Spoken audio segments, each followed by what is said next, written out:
వైఎస్ఆర్ కాంగ్రెస్ పార్టీకి సంబంధించినటువంటి ఎంపీటీసీ సభ్యులు కానీ, జడ్పీటీసీ సభ్యులు కానీ, కౌన్సిలర్స్ కానీ, కార్పొరేటర్స్ కానీ అందరూ కూడా జగన్మోహన్ రెడ్డి గారి నాయకత్వం పట్ల అచంచలమైనటువంటి విశ్వాసంతోనూ విధేయతతో పార్టీ నిర్ణయానికి కట్టుబడి వైఎస్ఆర్ కాంగ్రెస్ పార్టీకి అండగా నిలబడినటువంటి పరిస్థితుల్లో నిజంగా ఒక రకంగా చెప్పాలంటే తెలుగుదేశానికి గతి లేనటువంటి పరిస్థితులు,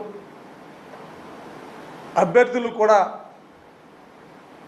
పెట్టలేనటువంటి పరిస్థితుల్లో మా పార్టీకి సంబంధించి బొత్స సత్యనారాయణ గారు ఏకగ్రీవంగా గెలవడం జరిగింది. ఏది ఏమైనప్పుడు కూడా సహకరించినటువంటి ప్రజాప్రతినిధులందరికీ కూడా మనస్ఫూర్తిగా నేను హృదయపూర్వకమైనటువంటి కృతజ్ఞతలు కూడా పార్టీ పరంగా నేను తెలియజేస్తా ఉన్నా.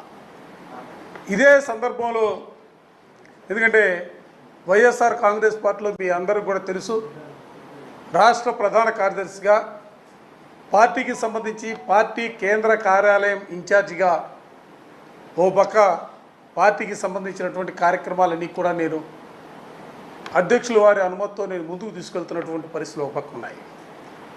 మరో పక్క శాసన మండలిలో ఎల్ఓపిగా లీడర్ ఆఫ్ అపోజిషన్ పార్టీగా పార్టీ అధ్యక్షులు జగన్మోహన్ రెడ్డి గారు నన్ను నియమించినటువంటి పరిస్థితులు కూడా మీ అందరికీ కూడా తెలుసు. కానీ ఈరోజు రాష్ట్రంలో జరుగుతున్నటువంటి రాజకీయ పరిణామాల ప్రక్రియలో ఆలోచన చేసిన, ఎందుకంటే ఈరోజు శాసన మండలి సభ్యునిగా ప్రమాణ స్వీకారం చేసినటువంటి బొత్స సత్యనారాయణ గారి గురించి ఆలోచన చేసిన నాకెందుకు అనిపించి నేను మా అధ్యక్షులు గౌరవనీయులు జగన్మోహన్ రెడ్డి గారిని కలిసి ప్రస్తుతం ఉన్నటువంటి పరిస్థితుల్లో లీడర్ ఆఫ్ అపోజిషన్గా బొత్స సత్యనారాయణ గారిని పెడితే బాగుంటుందనే భావాన్ని ఆయన ముందు వ్యక్తం చేసినప్పుడు ఆయన కూడా నేను చెప్పినటువంటి మాటకి ఆలోచన చేసి ఒకసారి నువ్వు ఆలోచన చేసుకో, ఎందుకంటే నువ్వు చెప్తున్నటువంటి మాట పార్టీ పరంగా ఆలోచన చేసినప్పుడు నువ్వు చెప్తున్నటువంటి మాట, ఎందుకంటే సీనియర్గా ఉన్నటువంటి బొత్స సత్యనారాయణ గారు ఆయన సేవలు ఆ విధంగా ఉపయోగించుకుంటే బాగుంటుంది. కానీ ఎందుకంటే నిన్ను నియమించినటువంటి పరిస్థితుల్లో నువ్వు కూడా ఒకసారి ఆలోచన చేసి మళ్ళీ తిరిగి చెప్పడం దానిలో భాగంగా ఈరోజు ఎందుకంటే నేను మా అధ్యక్షుల వారిని కలిసి బొత్స సత్యనారాయణ గారిని లీడర్ ఆఫ్ అపోజిషన్గా ఆయన ఉంటే బాగుంటుంది, ఎందుకంటే ఆయన మంత్రిగా పనిచేశాడు, అనేక పర్యాయాలు మంత్రిగా పనిచేసినటువంటి పరిస్థితులు ఉన్నాయి. పార్టీ నిర్మాణానికి సంబంధించి కూడా అనేక సంవత్సరాలుగా ఆ రోజు కాంగ్రెస్ పార్టీలో ఉన్న, ఆ తర్వాత వైఎస్ఆర్ కాంగ్రెస్ పార్టీలోకి వచ్చిన తర్వాత కూడా పార్టీ పరంగా కూడా ఆయన అన్ని సంస్థాగతంగా జరిగినటువంటి మార్పులకి చేర్పుల్లో కూడా ఆయన కూడా దోహదపడినటువంటి పరిస్థితులు ఉన్నాయి. ఆయన ఉంటే బాగుంటుందనే ఆలోచన అధ్యక్షుల వారు చెప్తే తప్పనిసరిగా ఆయన ఆమోదించారు. అందుకని ఆంధ్రప్రదేశ్ శాసన మండలికి సంబంధించి లీడర్ ఆఫ్ అపోజిషన్గా బొత్స సత్యనారాయణ గారిని ఈరోజు ఎందుకంటే నేను రాజీనామా లేఖను కూడా పంపించడం జరుగుతూ ఉంది. ఎందుకంటే పార్టీకి పరంగా కూడా నేను మరోపక్క పార్టీ కేంద్ర కార్యాలయంలో పర్యవేక్షకుగా ఉంటా ఉన్నాను కాబట్టి బాధ్యతలు కూడా నాకు కూడా చాలా ఉన్నాయి. కాబట్టి ఈ లీడర్ ఆఫ్ అపోజిషన్కి బొత్స సత్యనారాయణ గారు ఉంటే బాగుంటుందనే భావంతో ఈరోజు ఆయన్ని లీడర్ ఆఫ్ అపోజిషన్గా నిర్ణయించడం జరిగింది. అధ్యక్షుల వారి ఆమోదంతో ఇవాళ లీడర్ ఆఫ్ అపోజిషన్గా పెడితే బాగుంటుందని చెప్పి ఆయన కూడా ఓకే అనడం జరిగింది. Thank you. వైఎస్ఆర్ కాంగ్రెస్ పార్టీలో జెండా పట్టుకున్న ఆ రోజు నుంచి ఈ రోజు వరకు కూడా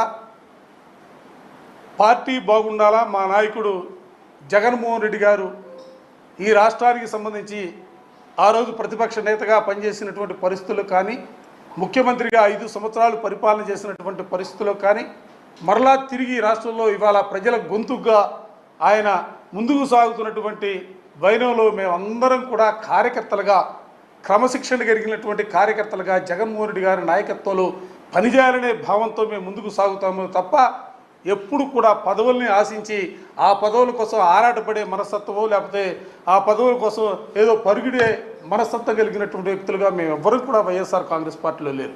నేనే కాదు, చాలామంది నాయకులు ఈ రోజున తిరిగి రాష్ట్రానికి జగన్మోహన్ రెడ్డి గారు మరలా ముఖ్యమంత్రి కావాలా, జగన్మోహన్ రెడ్డి గారు మరలా ముఖ్యమంత్రి కావడం అంటే ఈ రాష్ట్రంలో ఉన్నటువంటి పేద ప్రజలకు సంబంధించినటువంటి ఆలోచనలు కానీ ఆశయాలను కానీ ఆయన ముందుకు తీసుకెళ్తాడనే ఒక నమ్మకం విశ్వాసంతో ఇవాళ మేమందరం కూడా ముందుకు సాగుతూ ఉన్నాం. అందుకే పదవుల గురించి ఎప్పుడు కూడా మేము ఆలోచన చేసే ప్రశ్నే లేదు. మా నాయకుడు జగన్మోహన్ రెడ్డి గారు వ్యక్తిగతంగా నేనైతే నా దేవుడు జగన్మోహన్ రెడ్డి గారు అని చెప్పి నేను ప్రతి సందర్భంలో కూడా చెప్తున్నటువంటి మాట. అందుకే ఇవాళ మేము ఏ పదవులు ఆశించే పరిస్థితి లేదు. జగన్మోహన్ రెడ్డి గారి నాయకత్వంలో జెండా బుధాన్ని పెట్టుకుని ముందుకు సాగే కార్యకర్తలుగా మేమంతా కూడా ముందుకెళ్ళడానికి తయారుగా ఉన్నాం. పార్టీలో ఇప్పటికే నేను పార్టీ కేంద్ర కార్యాలయానికి సంబంధించి పర్యవేక్షకుడిగా ఒక ముఖ్యమైనటువంటి భూమికని నేను పోషిస్తా ఉన్నాను. ఎందుకంటే అధ్యక్షుల ఆదేశాలతో రాష్ట్రంలో పార్టీకి సంబంధించినటువంటి అనేక కార్యక్రమాల్ని ముందుకు తీసుకెళ్లే బాధ్యతని నేను వాళ్ళ ముందుకు తీసుకెళ్తా ఉన్నా. ఇంతకంటే బాధ్యత ఉంటుంది నాకు, పెద్ద బాధ్యత నా మీద ఉన్నటువంటి బాధ్యతే. అన్నిటికంటే కూడా మా నాయకుడు తిరిగి రాష్ట్రానికి ముఖ్యమంత్రి కావాలా, ఆ ముఖ్యమంత్రి చేసుకోవడానికి సంబంధించి నేనైతే ఇది త్యాగం అని కూడా అనుకోను. ఎందుకంటే బాధ్యత నాకు ఒక బాధ్యత. ఎందుకంటే ఈ రాష్ట్రంలో నేను అనేక సంవత్సరాలుగా రాజకీయాల్లో కొనసాగినప్పుడు కూడా first time Guntur market yard చైర్మన్గా ఆ రోజు చైర్మన్గా నాకు పదవి వచ్చిందంటే కేవలం జగన్మోహన్ రెడ్డి గారి వల్లనే నాకు ఆ పదవి వచ్చినటువంటి పరిస్థితులు. 2014లో శాసనసభకి పోటీ చేశానంటే జగన్మోహన్ రెడ్డి గారు ఇచ్చినటువంటి బీఫామ్తో నేను శాసనసభకి పోటీ చేసినటువంటి పరిస్థితులు. మరలా తిరిగి ఎమ్మెల్సీగా 3 సంవత్సరాల క్రితం నేను ఎమ్మెల్సీగా 2021లో నేను ఎమ్మెల్సీగా నియమితులయ్యానంటే కేవలం జగన్మోహన్ రెడ్డి గారు ఇచ్చినటువంటి ఆ బీఫామ్ వల్లే నేను ఎమ్మెల్సీగా ఎదిగినటువంటి పరిస్థితి. విప్పుగా పనిచేసిన లేకపోతే శాసనమండలిలో లీడర్ ఆఫ్ అపోజిషన్గా పనిచేసిన కేవలం జగన్మోహన్ రెడ్డి గారి ఆశీస్సులతోనే నేను ఈ కార్యక్రమం ఈ పదవులన్నీ కూడా నిర్వహించానన్న అంశాన్ని కూడా ఈ సందర్భంగా గర్వంగా చెప్తా ఉన్నా. అందుకే ఈ పార్టీలో పదవులు కాదు, పదవులు ఉన్నా లేకున్నా కార్యకర్తగా జెండా బుధాన పెట్టుకొని నడిచే అవకాశం భాగ్యం నాకు ఉన్నందుకు నేను ఎప్పుడు కూడా గర్వపడతా ఉన్నా. జగన్మోహన్ రెడ్డి గారు నా దేవుడు అని చెప్పి నేను అనేక సందర్భాల్లో చెప్పా, ఇవాళ కూడా చెప్తా ఉన్నా. జగన్మోహన్ రెడ్డి గారి నేతృత్వంలో రాజీ లేని పోరు సల్పడానికి మేమందరం కూడా సిద్ధంగా ఉన్నామన్న అంశాన్ని కూడా ఈ సందర్భంగా మీ అందరికీ మీ ద్వారా ప్రజలకు కూడా గుర్తు చేస్తాం.